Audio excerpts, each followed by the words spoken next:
एक बार शैतान ने अल्लाह रब्बुल आलमीन के दरबार में अर्ज किया, ऐ खुदा, मैं तुम्हारी कसम खाकर कह सकता हूँ कि अयूब नबी सिर्फ तुम्हारे द्वारा दी गई धन दौलत और आराम आशाइश की वजह से तुम्हारी इबादत करते हैं। अगर उनकी यह दौलत और सुख शांति खत्म हो जाए तो वह एक दिन भी तुम्हारी इबादत में नहीं लगे रहेंगे। ऐ खुदा, मुझे नबी पर हस्तक्षेप करने की ताकत दे। मैं देखना चाहता हूँ कि तुम्हारा अयूब नबी तुम्हारे प्रति कितना वफादार है। अल्लाह रब्बुल आलमीन ने शैतान को इजाजत दी और कहा, जाओ, तुम्हें नबी पर हस्तक्षेप करने की ताकत दी जाती है, जैसे चाहो नबी को आजमा सकते हो। शैतान अल्लाह ताला की दी हुई ताकत पाकर एक राहगीर का वेश धारण करके हजरत अयूब अलैहिस्सलाम के पास गया। हजरत अयूब अलैहिस्सलाम के पास जाकर उसने अपनी गरीबी जताई और कहा, हुजूर, मुझे कुछ दिन आपके घर रहने की अनुमति दीजिए। हजरत अयूब अलैहिस्सलाम को उस व्यक्ति पर शक हुआ क्योंकि उसके शरीर से एक प्रकार की तीव्र दुर्गंध आ रही थी। तब हजरत अयूब अलैहिस्सलाम ने उसकी यह अर्ज ठुकरा दी और कहा, मैं तुम्हें कुछ पैसे दे रहा हूँ, तुम कहीं और जाकर रहने का इंतजाम करो। शैतान हजरत अयूब अलैहिस्सलाम के इस व्यवहार से बहुत नाराज हुआ और मायूस होकर वापस चला गया। फिर उसने सोचा कि नबी को नुकसान कैसे पहुंचाया जाए। बहुत सोचने के बाद उसने तय किया कि नबी के फल के बगीचा में आग लगा देगा। जैसा सोचा वैसा किया। एक दिन शैतान ने नबी के फल के बगीचा में जाकर आग लगा दी। शैतान द्वारा लगाई गई आग में कई फल के बगीचा जलकर राख हो गए। बगीचा के कर्मचारी दौड़कर नबी के पास यह खबर देने पहुंचे। उनसे यह समाचार सुनकर हजरत अयूब अलैहिस्सलाम ने कहा,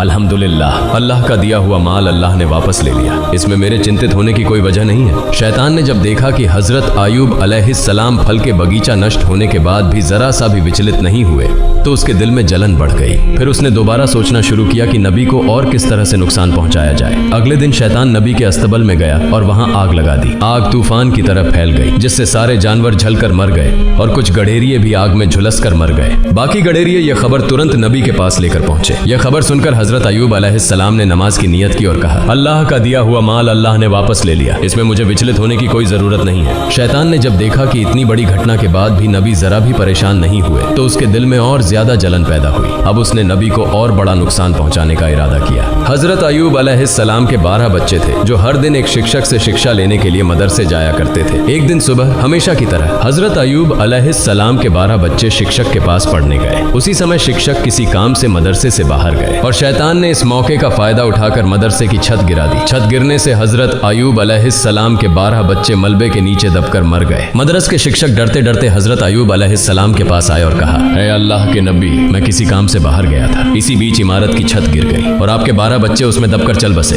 यह सुनकर हजरत अयूब अलैहिस्सलाम ने कहा, सुभान अल्लाह, अल्हम्दुलिल्लाह, ला इलाहा इल्लल्लाह, अल्लाहु अकबर, अल्लाह का दिया हुआ माल अल्लाह ने वापस ले लिया, इसमें मुझे विचलित होने की कोई जरूरत नहीं है। शैतान ने जब देखा कि बच्चों की मौत के बाद भी हजरत अयूब अलैहिस्सलाम की ईमानदारी और अल्लाह पर विश्वास में कोई कमी नहीं आई तो वह जल भुनकर राख हो गया। अब वह और बड़ी हानि पहुंचाने की सोचने लगा। इसी दौरान हजरत अयूब अलैहिस्सलाम के दुश्मन नबी की इस कठिन परीक्षा को देखकर बेहद खुश हो रहे थे। नबी के नौकर चाकर और कर्मचारी नबी की इस दयनीय स्थिति को देखकर जहां जहां मौका मिला चले गए। नबी का घर, बागान, अस्तबल सब कुछ खाली और सुनसान हो गया। इस मौके का फायदा उठाकर दुश्मनों ने नबी की संपत्ति लूटना शुरू कर दिया। उन्होंने टूटे फूटे घर की सारी चीजें अपने कब्जे में ले ली। बागान में बचा हुआ फल और फसल लूटने के लिए उनके बीच झगड़े शुरू हो गए। सिर्फ एक हफ्ते के भीतर हजरत अयूब अलैहिस्सलाम की सारी आराम आशाइश, संतानें और संपत्ति खत्म हो गई। हजरत अयूब अलैहिस्सलाम की 4 पत्नियां थीं। उनमें से 3 झगड़कर और बहस करके नबी को छोड़कर चली गईं। सिर्फ हजरत रहीमा अलैहिस्सलाम उनके साथ रहीं। वह नबी को छोड़कर जाने वाली नहीं थीं। वह हर समय नबी के साथ खड़ी रहीं। देश के लोग नबी के नबूवत के दावे का मजाक उड़ाने और ताने देने लगे। कुछ ने कहा, अगर अयूब सच में अल्लाह के नबी होते तो उन पर ऐसा गजब क्यों आता? वह नबी नहीं है। उनकी झूठी नबूवत के दावे के कारण अल्लाह का गजब उन पर उतरा है। इधर नबी के अनुयायियों के बीच भी दरार पड़ने लगी। उनकी यह स्थिति देखकर शैतान भी पूरी तरह संतुष्ट नहीं हो सका, क्योंकि सब कुछ खत्म हो जाने के बावजूद हजरत अयूब अलैहिस्सलाम में कोई बदलाव नहीं आया। वह अपने इबादत खाने में पहले की तरह पूरी तल्लीनता से इबादत कर रहे थे, जैसे उन्हें अपने आसपास हुई तबाही की कोई खबर ही ना हो। न उनके चेहरे पर मायूसी थी, न अफसोस का कोई निशान। नबी के इबादत खाने के पास से गुजरने वाले लोग उन्हें ताने देते हुए कहने लगे, ए अयूब, तुम नबूवत का दावा करके बर्बाद हो गए। तुम्हारे लिए नबूवत का दावा छोड़ देना ज्यादा बेहतर होता। हम न नबी हैं न गजब का शिकार हुए हैं। लोग और भी कई तरह की ताने और अपमानजनक बातें नबी के खिलाफ कहते रहे, लेकिन हजरत अयूब अलैहिस्सलाम ने इन बातों पर कोई ध्यान नहीं दिया। उन्होंने लोगों के साथ मेलजोल पूरी तरह से खत्म कर दिया और इबादत में डूबे रहे। यह सब देखकर शैतान और ज्यादा बेचैन हो गया। वह और साजिशें रचने के बारे में सोचने लगा। शैतान यह सोचने लगा कि नबी को और अधिक गंभीर नुकसान कैसे पहुंचाया जा सकता है। बहुत सोचने के बाद उसने एक साजिश रची। अपनी योजना के अनुसार वह नबी से मिलने की इच्छा जताकर उनके पास पहुंचा। नबी से मिलते हुए उसने कहा, हुजूर, मैं आपका एक भक्त हूँ, मुझे आपसे कुछ अर्ज करनी है। इस बहाने वह नबी से बात करता रहा और फिर अपना मुंह उनके कान के पास ले जाकर दोनों कानों में फूंक मारकर वहां से चला गया। अगले दिन नबी के शरीर पर फफोलों जैसे फोड़े निकल आए। उनका शरीर दर्द से भर गया और वे बहुत बीमार हो गए। उनकी इबादत में थोड़ी रुकावट आने लगी। हजरत रहीमा अलैहिस्सलाम ने उनकी देखभाल शुरू कर दी। धीरे धीरे वे फोड़े बड़े होकर घाव बन गए। लंबे समय तक इसी स्थिति में रहने के बाद नबी के शरीर में कीड़े पैदा हो गए। कुछ दिनों के बाद इन कीड़ों की संख्या बढ़ने लगी। ये कीड़े नबी के शरीर का मांस और खून खाने लगे। दूसरी ओर हजरत रहीमा के पास जमा किया हुआ सारा पैसा और सामान खत्म हो गया। खाने पीने की गंभीर समस्या पैदा हो गई। कुछ दिनों तक नबी और उनकी पत्नी ने केवल पानी पीकर गुजारा किया, लेकिन आखिरकार हजरत रहीमा के लिए यह सहन करना मुश्किल हो गया। हजरत रहीमा अलैहिस्सलाम नबी के पास आकर अर्ज करने लगी, ए अल्लाह के नबी, अब हमारे पास कुछ भी नहीं बचा है, इसलिए गांव जाकर लोगों के घरों में काम करके रोजी कमाने के अलावा हमारे पास और कोई चारा नहीं है। अगर आप मुझे इजाजत दें तो मैं गांव में जाकर लोगों के घरों में काम करके हलाल रोजी कमा सकती हूँ और उससे हमारे खाने का इंतजाम हो जाएगा। हजरत अयूब अलैहिस्सलाम अपनी पत्नी रहीमा की बात सुनकर बहुत देर तक रोते रहे। फिर उन्होंने कहा, रहीमा, मेरा इरादा तुम्हें तकलीफ देने का कभी नहीं था, लेकिन मैं बहुत बीमार हूँ और मजबूरी में तुम्हें इजाजत दे रहा हूँ। तुम जाओ और लोगों के घरों में काम करो ताकि कुछ हलाल रोजी कमा सके। नबी की इजाजत पाकर हजरत रहीमा ने गांव में लोगों के घरों में काम करना शुरू कर दिया। दूसरी ओर गांव वाले जब हजरत अयूब अलैहिस्सलाम के शरीर की स्थिति देखते तो बहुत भयभीत हो जाते। उनके शरीर से उठने वाली दुर्गंध से लोग घृणा महसूस करने लगते और उनके शरीर में सिहरन सी होने लगती। इसके अलावा नबी के शरीर से उठने वाली सड़ी मांस की गंध से लोग परेशान हो गए। एक दिन गांव वाले हजरत अयूब अलैहिस्सलाम के पास आए और बोले, ए अयूब, तुम तुरंत हमारा गांव छोड़कर कहीं और चले जाओ। अगर ऐसा नहीं किया तो हम तुम्हें यहाँ से जबरदस्ती निकाल देंगे। उस समय हजरत अयूब अलैहिस्सलाम के साथ केवल 3 लोग थे, उनकी पत्नी हजरत रहीमा अलैहिस्सलाम और उनके 2 शागिर्द। ये दोनों शागिर्द हमेशा नबी की देखभाल और सेवा में लगे रहते थे। गांव वालों के लगातार दबाव के कारण शागिर्दों ने हजरत अयूब अलैहिस्सलाम को दूसरे गांव ले जाने का फैसला किया। कई घंटे तक सफर करने के बाद वे एक और गांव पहुंचे, लेकिन उस गांव के लोग भी नबी की हालत देखकर घबरा गए और बोले, तुम इसे तुरंत यहाँ से लेकर चले जाओ, नहीं तो हम तुम्हें मारकर यहाँ से भगा देंगे। इस तरह शागिर्दों ने हजरत अयूब अलैहिस्सलाम को 7 अलग अलग गांवों में घुमाया, लेकिन कोई भी गांव उन्हें आश्रय देने को तैयार नहीं हुआ। आखिरकार शागिर्द परेशान हो गए। वे नबी को रास्ते के किनारे कचरा और गंदगी डालने की जगह पर एक पेड़ की छाया के नीचे छोड़कर चले गए। जाने से पहले वे आपस में बातें करने लगे। हजरत अयूब अलैहिस्सलाम अल्लाह के नबी होने के बावजूद इस तरह की मुसीबत में क्यों फंसे? एक शागिर्द ने जवाब दिया, शायद उन्होंने अल्लाह ताला की मर्जी के खिलाफ कुछ किया होगा, नहीं तो ऐसी हालत क्यों होती। दूसरे ने पहले की बात का समर्थन करते हुए कहा, जब नबी अल्लाह के दिए कामों से भटक गए हैं तो अब उनके साथ रहने से हमें कोई फायदा नहीं, चलो हम यहाँ से चले जाते हैं। दोनों इस बात पर सहमत हुए और हजरत अयूब अलैहिस्सलाम को पेड़ के नीचे छोड़कर चले गए। हजरत रहीमा अलैहिस्सलाम हजरत अयूब अलैहिस्सलाम को छोड़कर जाने वाली महिलाओं में से नहीं थी। वे हमेशा नबी की सेवा में व्यस्त रहती थीं। दिन के कुछ समय में वह लोगों के घरों में नौकरानी का काम करती और जो थोड़ा बहुत कमा पाती उससे अपने पति के लिए दवा और भोजन का इंतजाम करती थी। इस तरह समय बीतता रहा। हजरत अयूब अलैहिस्सलाम के शरीर से कभी कुछ कीड़े मर जाते तो कभी नए कीड़े पैदा हो जाते। उनके शरीर पर कीड़ों की संख्या लगातार बढ़ती ही जा रही थी। उनके शरीर पर अब केवल हड्डियां और थोड़ा सा मांस ही बचा था। एक दिन उनके शरीर से कुछ कीड़े गिरकर जमीन पर आ गए। तब हजरत अयूब अलैहिस्सलाम ने अपनी पत्नी रहीमा अलैहिस्सलाम को बुलाकर कहा, रहीमा, इंसान मिट्टी से बना है और मरने के बाद उसका शरीर फिर मिट्टी में बदल जाता है। अगर मेरे शरीर का मांस और खून अल्लाह के इन कीड़ों की भूख मिटाने में काम आ रहा है तो इसमें कोई आपत्ति नहीं होनी चाहिए। कम से कम इससे इन्हें भोजन मिल रहा है। जो कीड़े मेरे शरीर से गिरे हैं उन्हें वापस उठाकर मेरे शरीर पर रख दो ताकि उन्हें अपना भोजन पूरा मिल सके। हजरत रहीमा अलैहिस्सलाम ने अपने पति के आदेश का पालन किया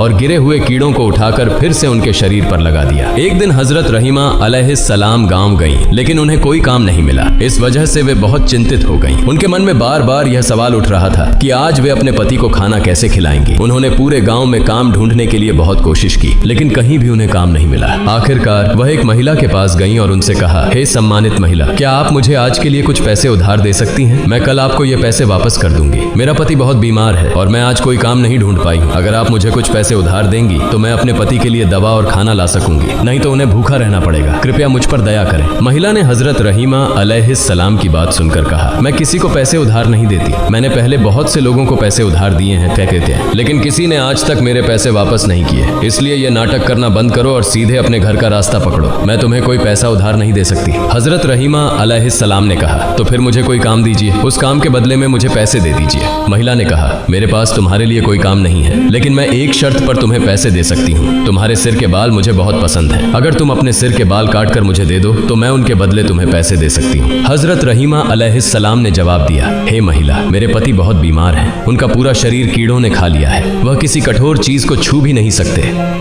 जब वह बिस्तर से उठते हैं तो मेरे बाल पकड़कर सहारा लेते हैं। अगर मैं अपने सिर के बाल काटकर तुम्हें दे दूं तो मेरे पति बिस्तर से कैसे उठेंगे? इस पर महिला ने कहा, ठीक है, तो तुम अपने सिर के आधे बाल काटकर मुझे दे दो, मैं उनके बदले तुम्हें पैसे दूंगी। हजरत रहीमा अलैहिस्सलाम ने चारों तरफ से लाचार होकर महिला की इस शर्त को मान लिया। उन्होंने अपने सिर के आधे बाल काटकर महिला को दे दिए और बदले में कुछ पैसे लिए। उन पैसों से उन्होंने अपने बीमार पति के लिए भोजन और दवा खरीदी और घर की ओर चल पड़ी।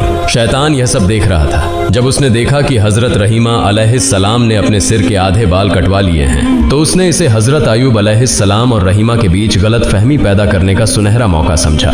इसके बाद शैतान एक दरवेश का वेश धारण करके हजरत अय्यूब अलैहिस्सलाम के पास आया और कहा, आप अल्लाह के नबी हैं, लेकिन आपकी पत्नी का चरित्र बहुत खराब है। वह अक्सर अलग अलग जगहों पर चोरी करती है और इसी तरह से गलत तरीकों से पैसा कमाती है। आज वह चोरी करते हुए पकड़ी गई और लोगों ने सजा के तौर पर उसके सिर के आधे बाल काट दिए। जब वह घर लौटेगी तो आप खुद यह देख सकते हैं। हम आपकी इज्जत करते हैं, इसलिए आपको पहले ही यह बात बता रहे हैं। यह कहकर शैतान वहां से चला गया। हजरत अय्यूब अलैहिस्सलाम ने शैतान की बातों पर विश्वास कर लिया और गुस्से से भर उठे। उन्होंने अकेले में कहा, मेरी पत्नी इतनी गिर सकती है, यह मैंने कभी सोचा भी नहीं था। अब मैं उसके कमाए हुए पैसे से खाना नहीं खाऊंगा। वह मुझे अब तक गलत तरीके से कमाए हुए पैसे से खिलाती रही है, इसलिए मैं अल्लाह के सामने बहुत शर्मिंदा हूँ। हे मेरे पालनहार रहमान और रहीम, मुझे माफ कर दे। अगर मैं स्वस्थ हो जाऊं तो मैं निश्चित रूप से उसे 100 कोड़े मारूंगा। फिर मैं अल्लाह की कसम खाकर कहता हूँ कि मैं स्वस्थ होने के बाद उसे 100 कोड़े जरूर मारूंगा। उस दिन शाम को हजरत अय्यूब अलैहिस्सलाम ने अपनी पत्नी के बारे में सुनी हुई बातों को लेकर बहुत व्यथित महसूस किया। उसी शाम जब हजरत रहीमा अलैहिस्सलाम घर लौटी तो हजरत अय्यूब अलैहिस्सलाम ने उनसे कोई बात नहीं की। रहीमा अलैहिस्सलाम ने अपने पति की यह हालत देखकर अत्यंत विनम्रता के साथ उनसे पूछा, हे मेरे प्रिय पति,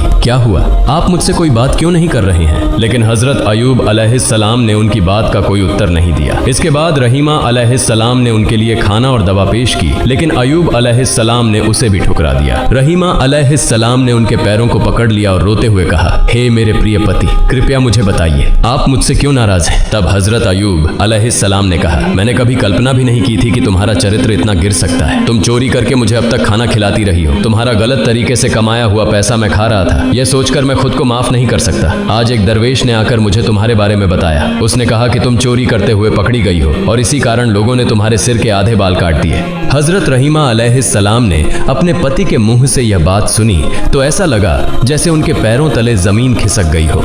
उनकी आंखों से आंसू बहने लगे। तब उन्होंने दोनों हाथ उठाकर अल्लाह से फरियाद की, हे अल्लाह, हे रहमान और रहीम, तुम सब जानते हो मैंने जो भी किया उसकी क्या मंशा थी। यह तुमसे छुपा नहीं है। मैं नहीं जानती कि मेरे पति को किसने या क्यों मेरे खिलाफ झूठी बातें बताई। हे अल्लाह, तुम मेरे पति को सच्चाई से अवगत कराओ, रहमान और रहीम। मैं इसके लिए इंसानों के सामने नहीं गिड़गिड़ाऊंगी। तुम मेरे एकमात्र सहारे हो। तुम सबसे बड़े न्यायाधीश हो। इसलिए जिसने भी मेरे पति के मन में मेरे खिलाफ यह गलत फहमी पैदा की है उसका सही न्याय तुम करो। हजरत रहीमा अलैहिस्सलाम की इस फरियाद को सुनकर अल्लाह का अर्श कांप उठा। तभी अल्लाह रब्बुल आलमीन ने हजरत जिब्राइल अलैहिस्सलाम को हजरत अय्यूब अलैहिस्सलाम के पास भेज दिया। हजरत जिब्राइल अलैहिस्सलाम ने हजरत अय्यूब अलैहिस्सलाम के पास आकर कहा, हे अल्लाह के नबी, आपकी पत्नी अत्यंत नेक और ईमानदार हैं। शैतान ने एक दरवेश का रूप धरकर आपको भ्रमित किया और आपकी पत्नी के बारे में झूठी बातें बताईं। वास्तव में आपकी पत्नी निर्दोष है। इसलिए आप अपनी पत्नी के द्वारा पेश किया गया खाना खाएं और उनके प्रति खुश और राजी हो जाएं। हजरत जिब्राइल अलैहिस्सलाम की बातें सुनकर हजरत अय्यूब अलैहिस्सलाम ने अपनी पत्नी रहीमा अलैहिस्सलाम को बुलाकर कहा, रहीमा, मुझे माफ कर दो। शैतान ने तुम्हारे बारे में मुझे झूठी बातें बताई जिनसे मैं भ्रमित हो गया। मैं इसे समझ नहीं पाया और तुम मुझसे नाराज मत होना, क्योंकि मैंने जो कुछ कहा वह अनजाने में कहा। अब मैं कभी भी तुम पर गुस्सा नहीं करूंगा। हजरत रहीमा अलैहिस्सलाम ने अपने पति के मुंह से यह बातें सुनकर बेहद खुशी महसूस की। उन्होंने फिर से पूरी लगन और उत्साह के साथ अपने पति की सेवा शुरू कर दी। रहीमा अलैहिस्सलाम हर दिन मेहनत करके कुछ धन अर्जित करती और उससे अपने पति की जीविका और उपचार का प्रबंध करती। जब शैतान ने देखा कि हजरत अय्यूब अलैहिस्सलाम को रहीमा अलैहिस्सलाम के खिलाफ भड़काने की उसकी योजना विफल हो गई है, तो उसने एक बूढ़े व्यक्ति का रूप धारण किया। एक दिन शैतान बूढ़े व्यक्ति के रूप में हजरत रहीमा अलैहिस्सलाम से रास्ते में मिला और उनसे पूछा, माँ, तुम्हारी यह हालत क्यों हो गई है? तुम इतनी परेशान और थकी हुई क्यों लग रही हो? हजरत रहीमा अलैहिस्सलाम ने उत्तर दिया, मेरे पति बहुत बीमार हैं। उनके शरीर पर घाव हो गए हैं जिनमें कीड़े पड़ गए हैं। उनके शरीर का रक्त और मांस कीड़े खा रहे हैं। यही सोच सोचकर मैं दिन रात बहुत चिंतित रहती हूँ। यह सुनकर बूढ़े ने कहा, मैं तुम्हारे पति के घाव और इस बीमारी का एक अचूक इलाज जानता हूँ। अगर तुम इसे अपने पति को बिना बताए इस्तेमाल कर लो तो वह एक ही दिन में इस बीमारी से छुटकारा पा लेंगे। रहीमा अलैहिस्सलाम ने कहा, हुजूर, दया करके मुझे उस दवा का नाम बता दीजिए, मैं इसे आजमाने की कोशिश करूंगी। तब बूढ़े ने कहा, अगर तुम इस दवा के बारे में अपने पति को पहले से बता दोगी तो वह इसे इस्तेमाल करने से मना कर सकते हैं। इसलिए यदि तुम बिना अपने पति को बताए इस दवा का उपयोग कर सको तो निश्चित रूप से वह स्वस्थ हो जाएंगे। इसके बाद बूढ़े व्यक्ति ने हजरत रहीमा अलैहिस्सलाम से पूछा, माँ, तुम्हारे पति का नाम क्या है? हजरत रहीमा अलैहिस्सलाम ने उत्तर दिया, मेरे पति का नाम हजरत अय्यूब अलैहिस्सलाम है। वह अल्लाह के एक नबी हैं। जीवन के आरंभिक समय में वह बहुत संपन्न थे, लेकिन बाद में अल्लाह रब्बुल आलमीन ने उन्हें विभिन्न आजमाइशों और मुश्किलों में डाला। अब वह एक गंभीर बीमारी से ग्रस्त हैं। शैतान, जो बूढ़े व्यक्ति का रूप धारण किए हुए था, रहीमा अलैहिस्सलाम की बातें सुनकर बोला, जब उन्हें गांव के लोगों ने बाहर निकाल दिया था तो मैंने उन्हें एक बार देखा था। उनके लिए मेरे पास उपयुक्त दवा है। हजरत रहीमा अलैहिस्सलाम ने कहा, हुजूर, कृपया मुझे वह दवा दे दीजिए। बूढ़े व्यक्ति ने कहा, तुम यहीं थोड़ी देर प्रतीक्षा करो, मैं दवा लाकर अभी तुम्हें देता हूँ। यह कहकर बूढ़ा व्यक्ति वहां से चला गया। हजरत रहीमा अलैहिस्सलाम वहीं खड़ी उसकी प्रतीक्षा करने लगी। कुछ समय बाद बूढ़ा व्यक्ति एक बोतल में पानी जैसी दवा और मांस जैसा पदार्थ लेकर आया। उसने रहीमा अलैहिस्सलाम के हाथ में बोतल देते हुए कहा, यह दवा उनके शरीर पर लगाना और यह मांस जैसी दवा भूनकर उन्हें खिलाना। देखना, अगले दिन तक उनका आधा स्वास्थ्य लौट आएगा, और अगर अगले दिन भी इसी तरह इसका उपयोग किया गया तो वह 2 दिनों के भीतर पूरी तरह ठीक हो जाएंगे। इसके बाद बूढ़ा व्यक्ति लंबी लंबी बातें करने लगा। हजरत अय्यूब अलैहिस्सलाम अल्लाह के नबी हैं, हमारे प्रिय मार्गदर्शक। उनके प्रति हमारे दिल में गहरी मोहब्बत है। उनके लिए थोड़ा सा भी भला कर पाऊं तो खुद को धन्य समझूंगा। मैं उनका बहुत बड़ा भक्त हूँ, लेकिन उनके दुश्मनों और विरोधियों की वजह से मैं उनका हालचाल नहीं ले पाया, लेकिन भविष्य में मैं खुद उनसे मिलने की कोशिश करूंगा। शैतान ने इस तरह की लंबी बातें कहकर हजरत रहीमा अलैहिस्सलाम का विश्वास जीत लिया और वहां से चला गया। हजरत रहीमा अलैहिस्सलाम वह दवा लेकर अपने नबी के पास पहुंची। पहले उन्होंने उनके लिए खाने का इंतजाम किया। इसके बाद वह बहुत देर तक सोचती रहीं कि इस दवा का उपयोग करें या नहीं, लेकिन अंततः वह हजरत अय्यूब अलैहिस्सलाम को बिना बताए दवा का उपयोग करने का साहस नहीं कर सकी। इसलिए वह नबी के पास जाकर बोली, हे अल्लाह के नबी, आज एक वृद्ध व्यक्ति ने मुझे रास्ते में एक प्रकार की दवा दी है और उसने कहा कि यदि इस दवा का नियमित रूप से 2 दिन उपयोग किया जाए तो आप पूरी तरह से स्वस्थ हो जाएंगे। हजरत अय्यूब अलैहिस्सलाम ने हजरत रहीमा अलैहिस्सलाम की बात सुनकर कहा, हे रहीमा, क्या तुम सोचती हो कि मेरी यह बीमारी दवा से ठीक हो जाएगी? यह बीमारी तो अल्लाह ने मुझे दी है और वही मुझे ठीक करेगा, कोई दवा इसे ठीक नहीं कर सकती। हजरत रहीमा अलैहिस्सलाम ने कहा, जिसने यह दवा दी है वह एक मुसलमान है, वह आपका भक्त है और इसलिए मुझे उसकी दवा पर कोई संदेह नहीं है। अब यह सब आपके इरादे पर निर्भर है। हजरत अय्यूब अलैहिस्सलाम ने कहा, तुम फिलहाल यह दवा छोड़ दो, जब तक अल्लाह ताला से इस बारे में कोई खबर ना आए मैं इस दवा का उपयोग नहीं कर सकता। हजरत रहीमा अलैहिस्सलाम ने नबी के आदेश का पालन किया और दवा नबी के बिस्तर के पास रख दी। अगले दिन सुबह हजरत अय्यूब अलैहिस्सलाम ने हजरत रहीमा अलैहिस्सलाम को बुलाया और कहा, रहीमा, जब से मैं बीमार हुआ हूँ मैं हर रात अल्लाह रब्बुल आलमीन के ताजल्ली को देखता था और उससे अत्यधिक संतोष प्राप्त करता था, लेकिन कल रात मैं वह ताजल्ली देखने में सक्षम नहीं हो पाया, परंतु इसका कारण क्या था मैं समझ नहीं पा रहा हूँ। हजरत रहीमा अलैहिस्सलाम ने कहा, हे मेरे प्रिय पति, आप अल्लाह के नबी हैं, इसके लिए शायद आपके पास इसका उचित कारण हो। मैं एक सामान्य बंदा हूँ, मैं कैसे जान सकती हूँ इसका कारण क्या है? इसके बाद हजरत अय्यूब अलैहिस्सलाम बहुत परेशान हो गए और चिंतित हो गए। इस तरह 3 दिन बीत गए, वह अल्लाह रब्बुल आलमीन की ताजल्ली को नहीं देख पाए। अंत में वह दोनों हाथ उठाकर अल्लाह के दरबार में रोते हुए दुआ करने लगे, हे अल्लाह रब्बुल आलमीन, मुझे नहीं पता कि किस गलती के कारण मैं आपकी ताजल्ली देखने में सक्षम नहीं हो पा रहा हूँ, अगर मुझसे कोई गलती हुई है तो कृपया मेरी गलतियों को माफ कर दें और मुझे अपनी ताजल्ली से वंचित न करें। हजरत अय्यूब अलैहिस्सलाम की यह दुआ सुनकर हजरत जिब्राइल अलैहिस्सलाम ने आकर उन्हें बताया, हे अल्लाह के नबी, आपके बिस्तर के पास शराब की बोतल और सूअर का मांस रखा है। इन हराम चीजों को आपके बिस्तर के पास रखकर आप अल्लाह ताला की ताजल्ली की आशा कैसे कर सकते हैं? यदि आप फिर से अल्लाह ताला की ताजल्ली प्राप्त करना चाहते हैं तो आपको तुरंत इन चीजों को अपने बिस्तर के पास से हटा देना चाहिए। गहरी रात में हजरत अय्यूब अलैहिस्सलाम ने हजरत रहीमा अलैहिस्सलाम को बुलाकर कहा, रहीमा, मेरे बिस्तर के पास जो शराब और सूअर का मांस रखा है उसे देखो और तुरंत हटा दो। ये चीजें यहाँ होने के कारण ही मैं अल्लाह की ताजल्ली दर्शन में असफल हो रहा हूँ। हजरत रहीमा अलैहिस्सलाम नींद से जागकर चारों ओर अच्छी तरह से ढूंढने लगी, लेकिन उन्हें कहीं शराब और सूअर का मांस नहीं मिला। फिर हजरत अय्यूब अलैहिस्सलाम ने कहा, वह दवाइयाँ कहाँ हैं जो तुम लाई हो? हजरत रहीमा अलैहिस्सलाम ने कहा, वे यहाँ हैं, आपके बिस्तर के पास ही। नबी ने कहा, उन्हें यहाँ से हटा दो, मुझे लगता है कि यह शराब और सूअर का मांस है। नबी के आदेश के बाद हजरत रहीमा अलैहिस्सलाम ने उन दवाइयों को दूर हटा दिया। फिर हजरत अय्यूब अलैहिस्सलाम फिर से ध्यान मग्न हो गए। जब रात का समय समाप्त होने लगा तो हजरत अय्यूब अलैहिस्सलाम चिल्लाकर बोले, अब मैं अल्लाह की ताजल्ली दर्शन में सक्षम हो रहा हूँ। रहीमा, समझो वह दवाइयाँ शराब और सूअर का मांस थी, और जब तक वे मेरे पास रहीं तब तक मैं 3 दिन तक अल्लाह की ताजल्ली दर्शन में असफल रहा।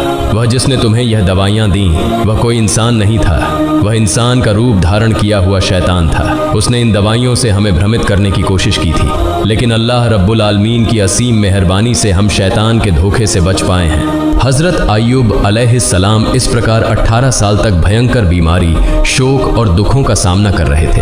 अंत में जब कीड़े उनकी आंखों और जीभ पर हमला करने लगे तो वह रोते हुए अल्लाह के दरबार में दुआ करने लगे, हे खुदा, मेरी आंखों से मैं अपनी पत्नी को देखता हूँ और सूरज देखकर नमाज का समय निर्धारित करता हूँ और अपनी जीभ से तेरा जिक्र करता हूँ। इसलिए अगर ये दोनों चीज़ें कीड़े खा लें और नष्ट हो जाएं तो मेरे लिए तेरी इबादत करना बहुत मुश्किल हो जाएगा। इस दुआ के बाद अल्लाह ताला ने अपने नबी को सूचित किया, मैं जल्द ही आपको रोग मुक्त कर दूंगा और आपकी पत्नी को पुरस्कृत करूंगा।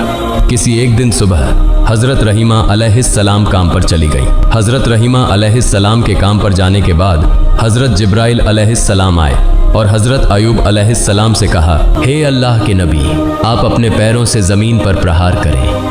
आपके पैरों के प्रहार से एक नहर बन जाएगी और आप उस नहर के पानी से स्नान करें और पेट भर कर वही पानी पिएं। थोड़ी देर में आप पूरी तरह से स्वस्थ हो जाएंगे।